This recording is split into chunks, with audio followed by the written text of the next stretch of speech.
Whether you're 5 or 50, building real friendships can be hard and a little scary. But today, Hello Mornings writer Kelly LaFram encourages us that building a habit of pursuing in real life friendships is always worth it.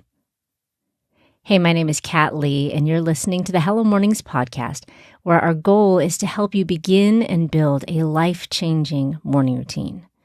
Each episode of this show is designed to inspire you in one of the 3 key areas of a great morning routine, and those are God time, plan time, and move time. Now, if you're not familiar with Hello Mornings, I would love to invite you to head over to hellomornings.org to download our 3-minute morning routine and watch our mini workshop that explains how you can have an amazing morning routine in just 3 minutes. So today we're talking about overcoming the fear of building friendships. And this episode is written by Hello Mornings writer Kelly LaFram. I stared down at the phone I was holding in my hand, reading and rereading the text I had just typed out, but was hesitant to send. Why was this so nerve-wracking, so scary? It's just a text, just an invitation, wasn't it? No, it was more. I was lonely and wanted friendship centered on Jesus. But it was also a risk. If I hit send on that invitation and it was rejected, well, then my loneliness would only be amplified. Making the time for in real life relationships matters. It's so easy to sit in front of our computer screens and participate in online communities such as the blessing of Hello Mornings, but we need more than typed out prayers and words of encouragement. While online connections and communities do have a place in our lives, they're not a substitute for in-person, face-to-face, interpersonal relationships. We need to experience the love of God through the medium of real-life human interaction, which is why building the habit of in real-life community is so important. But it's scary, right? I recently asked the ladies in our Hello Mornings community what keeps them from engaging in or pursuing meaningful in real-life friendships. Well, here are just a few of their answers. Fear of being hurt, fear of being vulnerable, fear of judgment, and fear of not living up to others' expectations. Do you notice the theme of fear? Fear is not from God, 2 Timothy 1:7. So who is it from? Satan. And he wants us isolated and alone because in that state we are weak, vulnerable, and a sitting target. Ecclesiastes 4:9-12 says, 2 are better than 1 because they have a good reward for their toil. For if they fall, one will lift up his fellow. But woe to him who is alone when he falls and has not another to lift him up. Again, if 2 lie together, they keep warm. But how can one keep warm alone? And though a man might prevail against one who is alone, 2 will withstand him. A 3-fold cord is not quickly broken. We are not created for loneliness and isolation.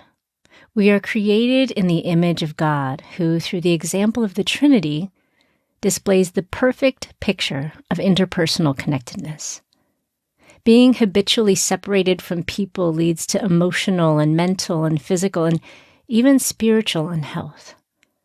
So it's absolutely necessary that we make an effort to habitually seek out and engage in real-life community.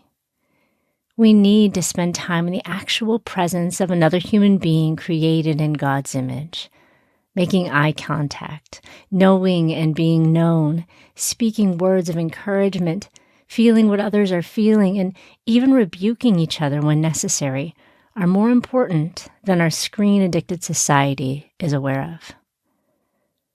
I'm 40 plus years old, and I still find in real life community challenging. So if you're reading this post with sweaty palms and a quickening heart rate, know that you're not alone. Reaching out and asking someone to be a part of your life is intimidating. So here are a few tips to help you take the first steps towards in real life community. 1. Pray and pray again. It's not cliche. Just do it. Pray for the right people to do life with. Pray for people who want deep, authentic, Jesus-centered friendships, just like you do. And when you find your people, pray for your relationship. Remember that Satan wants you alone, and he will do anything he can to keep you that way. 2, set a purpose. When inviting others into your life, setting a purpose can help. Think of the things you need or want in your life. There are bound to be others with similar interests. For example, ask someone to join a book club with you, or invite her and her children over for a play date. Invite someone to the gym or to go on a walk. The possibilities are endless. 3, don't be offended or discouraged. Unfortunately, we all hear the word no from time to time, and it's not always enjoyable. When you extend an invitation and it's turned down, don't be discouraged. We're all in different seasons of life, so try not to take it personally. Also, she may be dealing with the fear of friendship like so many of us are. 4, keep trying. Don't give up. You may hear no several times. Perhaps someone says yes and you think you're making a connection, and then the relationship fizzles. But that is not a reason to stop trying. Ask someone else. Put yourself out there. It won't be easy, but it will be worth it. I finally sent that nerve-wracking text message. It was an invitation to a monthly Bible study in my home. And not everyone that I invited came. In fact, some ladies flat out ignored my invitation. Others came only once and never came back. But a small handful have kept returning each month. And because of this, I am witnessing, I'm experiencing friendships blossom. This episode was written by Hello Mornings writer Kelly LaFramme. Do you want to learn more about beginning and building a powerful morning routine? Just head over to hellomornings.org and download your 3-minute morning kit. It's going to give you everything that you need to get started. Now, if you're enjoying the Hello Mornings podcast, I'd love it if you'd leave a review on iTunes or Spotify or wherever you listen to the show. My name is Kat Lee, and I'm so grateful that you joined me today. I hope we've inspired your morning so that you can begin waking up for your life and not just to your life. I'll see you on the next episode of the Hello Mornings podcast.